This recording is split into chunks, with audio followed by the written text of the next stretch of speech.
Selamünaleyküm değerli takipçiler. Şömine yapıyoruz. Ofisime şömine yapıyorum. Ama bu şöminenin daha sonra Muhammed kalıbını alacak.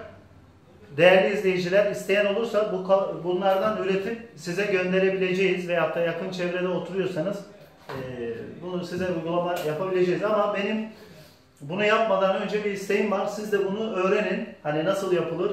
Dekoratif şömine. Yani gerçek olmayan, dekoratif amaçlı yapılan şömine. Şimdi arkadaşlar, şömineye başlamadan önce şöyle hemen anlatayım. Ben bunları vidaladım, sizi beklemedim. Çünkü arkadaşlar video çok uzun oluyor ama ben size nasıl vidalayacaksınız anlatacağım. Şimdi arkadaşlar, bu şöminenin bakın şu an ben teraziyi koyuyorum. Bu terazide, tamam mı? Terazi kısmını şöyle yapalım.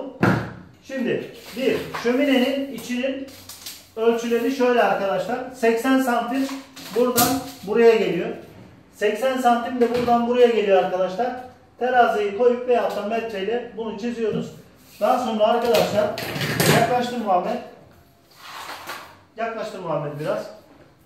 Arkadaşlar bakın kesitleri şöyle göstereyim. Tam 45 kesili ki niçin? Alçıpan üstüne otursun diye. Ama şart değil illa. Yani burası biraz daha geriden de bitebilir.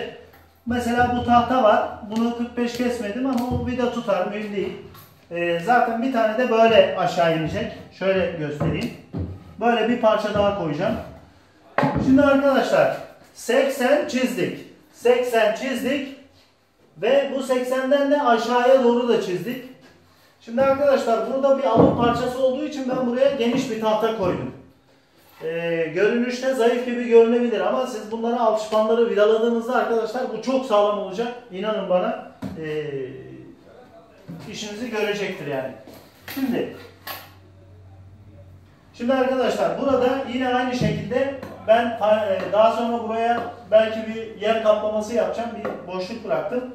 Ben 15 santime bunu arkadaşlar 15 santim üstten yine terazi veyahut da metre ile ölçerek bu çizgileri çizdim.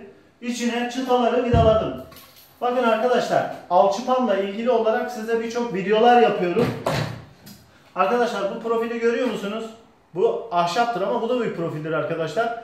Kutu bantlarının içine bu profilden koymanızı öneririm. Çok güzel, yani 90 derece açılar dönmüş olur ve dümdüz olur.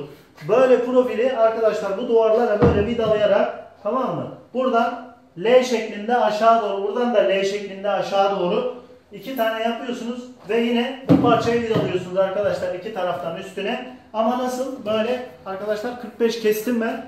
Yani şöyle üzerine koydum. Bakın şu şekilde koydum. Şöyle göstereyim. Şu şekilde bunu üzerine vidaladım. Çok sağlam olmadı ama alçıpanı vidaladığımda daha çok sağlam olacak. Mühim değil. Şimdi arkadaşlar şöminemizin iki tane ayağı var. Buradan koyacağız. Bir tane de buradan koyacağız. Alt tarafı var ve üst tarafı var. Üstüne de arkadaşlar yine böyle tahta vidalayacağız. Bakın şöyle göstereyim. Şu anda bu yeterli malzeme yok ama göstereceğim arkadaşlar. Yine böyle bir iki tahta vidalayacağız. Buraya da alçıpanla yani baca devam ediyormuş gibi bir görüntü vereceğiz. Bittiğinde zaten bir daha çekim yapacağım arkadaşlar. Size göstereceğim. Arkadaşlar alçıpanla, ahşapla her şey yapabilirsiniz. Korkmayın. Özellikle alçıpan işlerinde bu ahşabı kullanın arkadaşlar. Şimdilik bu kadar. Allah'a emanet olun. İleriki videolarda devamını yayınlayacağım bittikten sonra. Hoşça kalın.